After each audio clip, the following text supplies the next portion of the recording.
दोस्तों आज आप जिस पोजीशन पर हैं इस पोजीशन पर पहुंचने के लिए आपने पहले बहुत मेहनत किया होगा और आज आप जिस पोजीशन पर हैं अगर आप अच्छे पोजीशन पर हैं तो जाहिर है आपको और ज़्यादा मेहनत करने की ज़रूरत है, क्योंकि जैसे जैसे आप कामयाब होते जाते हैं आपके दुश्मनों की संख्या बढ़ती जाती है। नहीं तो आपका भी वही हाल होगा जैसा कि नोकिया कंपनी के साथ हुआ, नोकिया कंपनी के साथ हुआ। जी हाँ, मैंने नोकिया दो बार इसलिए कहा क्योंकि एक समय मोबाइल फोन का मतलब ही नोकिया हुआ करता था, जैसे आज नूडल्स का मतलब मैगी होता है और टूथपेस्ट का मतलब कोलगेट होता है। दोस्तों आपको जानकर आश्चर्य होगा 2006 तक पूरी दुनिया में मोबाइल मार्केट में नोकिया बेताज बादशाह था। जब पूरी दुनिया में 100 मोबाइल बिकते थे तो उसमें अकेले नोकिया का लगभग 25 से 40 मोबाइल हुआ करते थे। लेकिन 2006 के बाद ऐसा क्या हुआ इस कंपनी के साथ कि यह मार्केट में बहुत तेजी से गिरी और 2013 तक आते आते यह कंपनी दिवालिया हो गई, खुद को बेच डाला। तो दोस्तों अगर आप नोकिया के बारे में विस्तार से जानना चाहते हैं तो मैं यकीन दिलाता हूं इस वीडियो में मैं आपको ऐसी ऐसी चीजें बताने वाला हूं जो आपको यूट्यूब पर कहीं नहीं मिलने वाला है, और साथ में आपको ये सबक भी मिल जाएगा कि कैसे कामयाब होते समय हमें किन चीजों से सतर्क रहना चाहिए, हमें क्या इधर उधर देखने चाहिए ताकि हम अपनी कामयाबी के उन ऊंचाइयों पर लगातार बने रहें अपने मन मुताबिक। दोस्तों वीडियो शुरू करने से पहले आपसे छोटी सी रिक्वेस्ट है कि यदि आप हमारे चैनल पर पहली बार आए हैं तो चैनल को जरूर सब्सक्राइब कर दीजिएगा, साथ ही बेल आइकन भी प्रेस कर दीजिएगा ताकि आने वाले हर नए वीडियो का नोटिफिकेशन आपको फ्री में मिलता रहेगा। जी हाँ, फ्री में मिलता रहेगा। दोस्तों नोकिया को किसने बर्बाद किया यह जानने से पहले हमें यह समझ लेना होगा, यह जान लेना होगा कि नोकिया कंपनी किस देश की कंपनी है और नोकिया कंपनी की शुरुआत कैसे हुई। तो पहले मैं आपको बता दूं कि नोकिया फिनलैंड की कंपनी है। इसकी शुरुआत माइनिंग इंजीनियर फ्रेडरिक एडेस्टैम ने की थी 1865 में एक पल्प फैक्ट्री के रूप में। जब इनकी फैक्ट्री अच्छा प्रॉफिट इनको देने लगी तो इन्होंने नोकिया शहर, जो फिनलैंड में ही एक छोटा शहर नोकिया शहर में, इन्होंने अपनी दूसरी पल्प फैक्ट्री 1868 में खोली थी। इसके बाद 1871 में इन्होंने अपने करीबी मित्र लियो मैकलिन के साथ मिलकर नोकिया एबी का नाम की एक कंपनी, शेयर्ड कंपनी स्थापित की और उसके बाद यह दोनों एक साथ काम करने लगे। लेकिन दोस्तों एडेस्टेम और मैकलिन के विचारों में काफी अंतर था। एडेस्टेम जहां अपने पल्प फैक्ट्री को ही आगे बढ़ाना चाहते थे, वहीं जो मैकलिन इनके दोस्त थे वह इलेक्ट्रॉनिक के क्षेत्र में उतरना चाहते थे। लेकिन ऐसा मैकलिन इसलिए नहीं कर पाए क्योंकि जो सबसे बड़ी हिस्सेदारी रही शुरुआत में ही वह एडेस्टेम की रही। लेकिन 1896 के बाद जब एडेस्टेम ने कंपनी से रिटायरमेंट ले लिया, उसके बाद 1896 से मैकलिन कंपनी के चेयरमैन बन गए और मैकलिन के चेयरमैन बनते ही इन्होंने इलेक्ट्रॉनिक के क्षेत्र में खुद को विस्तार किया, अपनी कंपनी को उसमें लेकर गए और धीरे धीरे कंपनी इलेक्ट्रॉनिक के क्षेत्र में काफी मशहूर कंपनी बन गई। लेकिन 1914 मतलब प्रथम विश्व युद्ध के बाद कंपनी दिवालिया हो गई, जिसकी वजह से फिनलैंड की एक कंपनी फिनिश रबर वर्क्स ने इसको खरीद लिया। इसको खरीदने के बाद कंपनी काफी तेजी से आगे बढ़ी और यह धीरे धीरे कई क्षेत्रों में आगे विस्तार करने लगी। इसके बाद 1932 में फिनिश रबर वर्क्स ने एक और कंपनी साउमेन कैपलाइट हेड्स ओवाई का अधिग्रहण कर लिया। यह कंपनी पूरी तरह से टेलीफोन, टेलीग्राफ और इलेक्ट्रॉनिक के सामान बनाती थी। ऐसा माना जाता है कि नोकिया की टेलीकॉम सेक्टर में आने की शुरुआत यहीं से हुई थी। दोस्तों अगले 3 दशकों तक यह कंपनी जूते, केबल्स और टायर बनाती रही, लेकिन 1960 में यह कंपनी एक दूसरी कंपनी सलोरा के साथ मिलकर रेडियो टेलीफोन के क्षेत्र में कूद पड़ी। लेकिन 1967 तक नोकिया एबी, कैपलाइट हेड्स और फिनिश रबर वर्क्स तीनों अलग अलग काम करते रहे, लेकिन 1967 में ही तीनों को मर्ज कर नोकिया कारपोरेशन की स्थापना कर दी गई और 1977 में नोकिया कारपोरेशन ने अपनी कंपनी का पहला सीईओ कैरी कायरेमो को बनाया। कैरी कायरेमो अपने समय के सबसे सफल सीईओ माने जाते। उन्होंने कई बड़ी कंपनियों का अधिग्रहण किया और उन्होंने ही शुरुआत के कई जो मोबाइल थे उनको लॉन्च किया था। दोस्तों आपको जानकर आश्चर्य होगा, 1978 में नोकिया ने फिनलैंड देश में मोबाइल नेटवर्क की शुरुआत की और वह भी 100% कवरेज के साथ, जो कि बहुत बड़ी बात थी उस समय। दोस्तों 1979 में नोकिया कॉरपोरेशन ने सलोरा के साथ मिलकर एक नई कंपनी की स्थापना की जिसका नाम रखा मोबिरा ओवाई।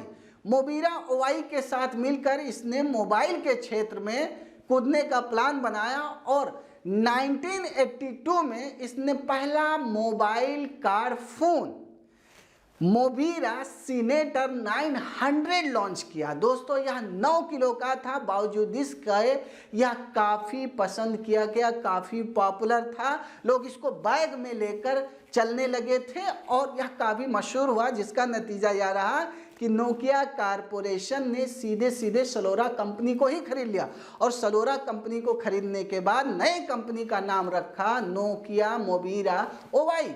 और दोस्तों नोकिया मोबिरा ओवाई आने के बाद इसने पहला जो मोबाइल फ़ोन लॉन्च किया उसका नाम था मोबिरा टॉकमैन। दोस्तों मोबिरा टॉकमैन ये पहला इसका कॉमर्शियल ऐड आया था और यह पहला 5 किलो का मोबाइल फ़ोन था जिसको हर कोई आसानी से कैरी कर सकता था। उसके बाद 1987 में इसने तीसरा फ़ोन लॉन्च किया जो मात्र 500 ग्राम का था, जिसने पूरे मोबाइल मार्केट में रेवोल्यूशन ला दिया। उसका नाम रहा मोबिरा सिटीमैन। दोस्तों मोबिरा सिटीमैन 900 बहुत हल्का था और हल्का होने की वजह से इसने पूरे मार्केट में त्राही त्राही मचा दी।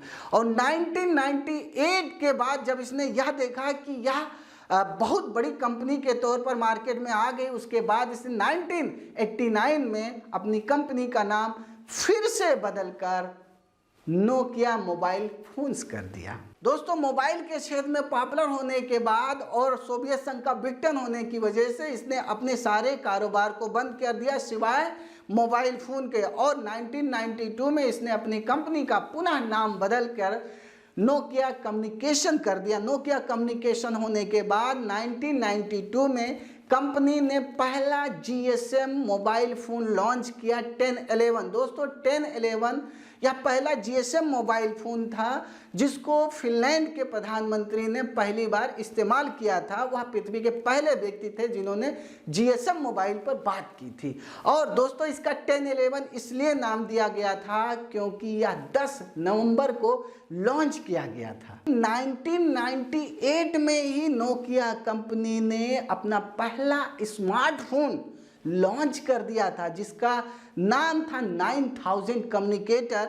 यह बिल्कुल एक टैबलेट की तरह दिखता था, बावजूद इसको लोगों ने बहुत पसंद किया। दोस्तों इन सभी फोन्स ने इतिहास बनाने का काम किया। नतीजा यह रहा कि 1998 तक यह कंपनी मोटरोला और एरिक्सन को पीछे छोड़ते हुए दुनिया की नंबर 1 मोबाइल निर्माता कंपनी बन गई। और आपको जानकर आश्चर्य होगा 2003 में इसने इतिहास का एक ऐसा मोबाइल फोन लॉन्च किया जिसका रिकॉर्ड आज भी मोबाइल फोन के क्षेत्र में दर्ज है। जी हाँ दोस्तों, इसने 2003 में नोकिया 1100 लॉन्च किया और 2003 में नोकिया 1100 का इतना बड़ा असर हुआ कि भारतीय मार्केट में यह अकेले 70% की हिस्सेदारी लाने में कामयाब हुई, बनाने में कामयाब हो गई। लेकिन दोस्तों यह कंपनी यही नहीं रुकती है। 2005 में इसने अपने एन सीरीज लॉन्च किए। नोकिया के कई ऐसे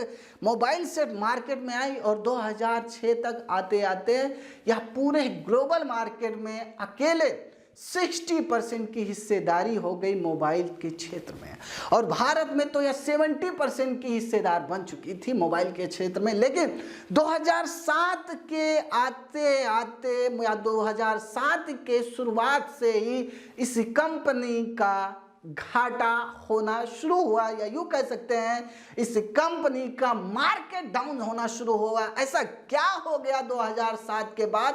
ऐसा क्या कि लोगों ने इसके साथ क्या व्यवहार कर दिया, इसको किस तरह से बर्बाद किया कि लोगों ने किया, इसको हम जानेंगे विस्तार से। और हाँ, ये जो अभी के पॉइंट है ये आपके लिए बहुत ज़रूरी हो जाते हैं, क्योंकि अगर आप आने वाले समय में किसी भी फील्ड में जाना चाहते हैं तो आपको ये जान लेना बहुत ज़रूरी है, जो मैं आपको 7 से 8 पॉइंटों में बताने वाला हूँ। इसके फेल होने का सबसे बड़ा जो रीजन रहा है वह रहा है आईफोन की मार्केट में लॉन्चिंग। जी हाँ दोस्तों, 2007 में स्टीव जॉब्स ने मार्केट में अपना पहला आईफोन लॉन्च किया और लॉन्च करते ही यूरोपीय मार्केट, अमेरिकन मार्केट में नोकिया का मार्केट धीरे धीरे डाउन होना शुरू हुआ, क्योंकि इनका जो ऑपरेटिंग सिस्टम था उसकी खास बात यह थी कि यह सबसे अलग थी और इसमें बहुत सारे ऐसे एप्लीकेशंस थे जो अभी तक नोकिया के पास या किसी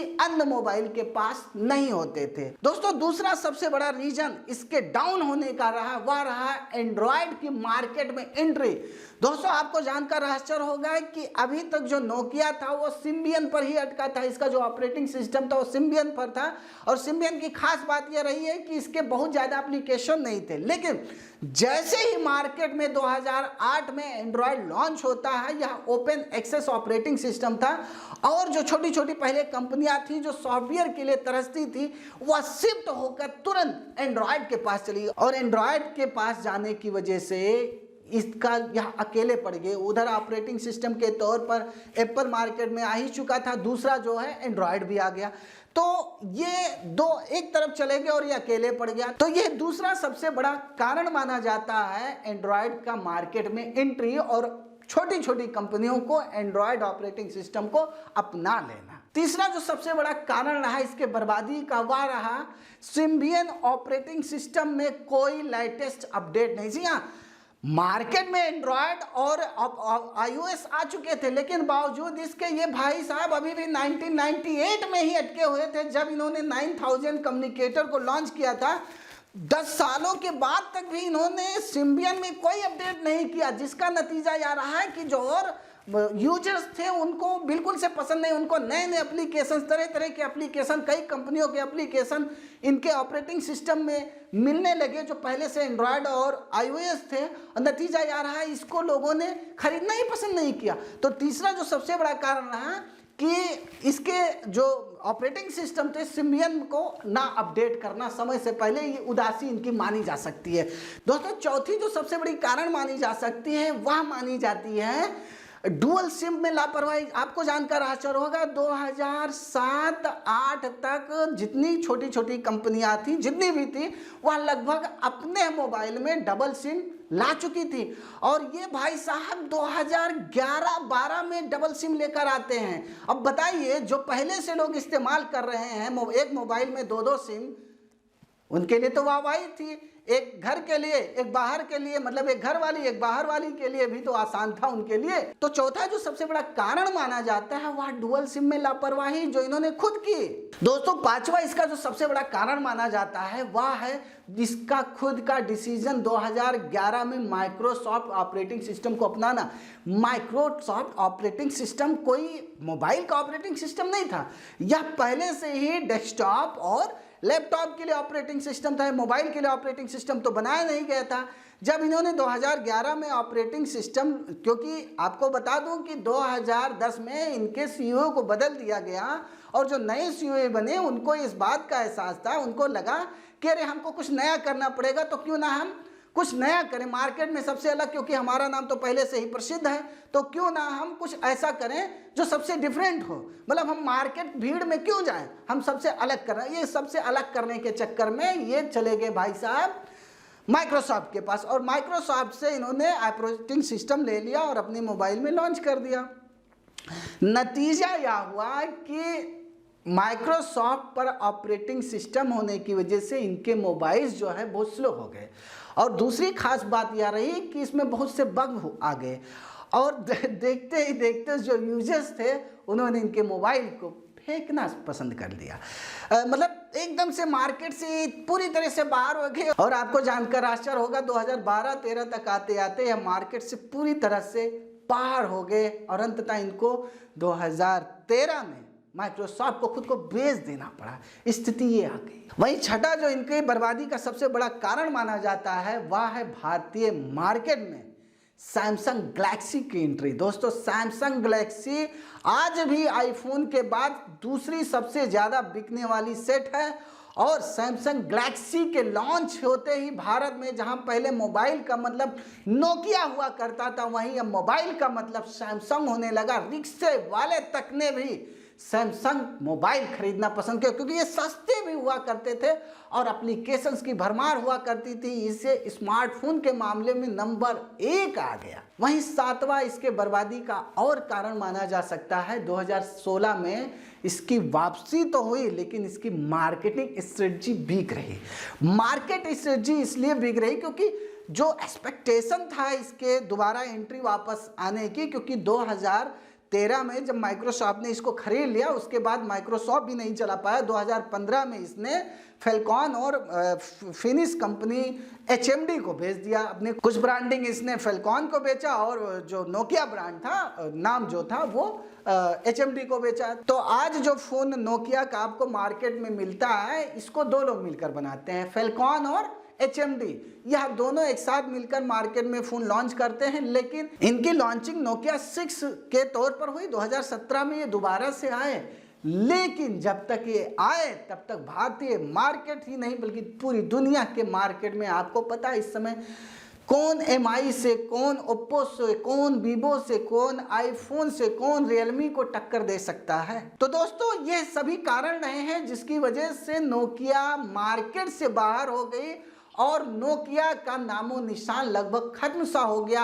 ये बार बार वापसी आने की कोशिश करती है लेकिन बावजूद इसके भी ये ठप पड़ जाती है। दोस्तों तो इस पूरे केस स्टडी से आपको क्या सीखने को मिला कमेंट करके जरूर बताइएगा। और हाँ, आपसे रिक्वेस्ट है यदि आप हमारे चैनल पर पहली बार आए हैं तो चैनल को जरूर सब्सक्राइब कर लीजिएगा, साथ ही बेल आइकन भी प्रेस कर दीजिएगा ताकि आने वाले हर नए वीडियो का नोटिफिकेशन आपको फ्री में मिलता रहेगा। दोस्तों वीडियो देखने के लिए आपका बहुत बहुत धन्यवाद।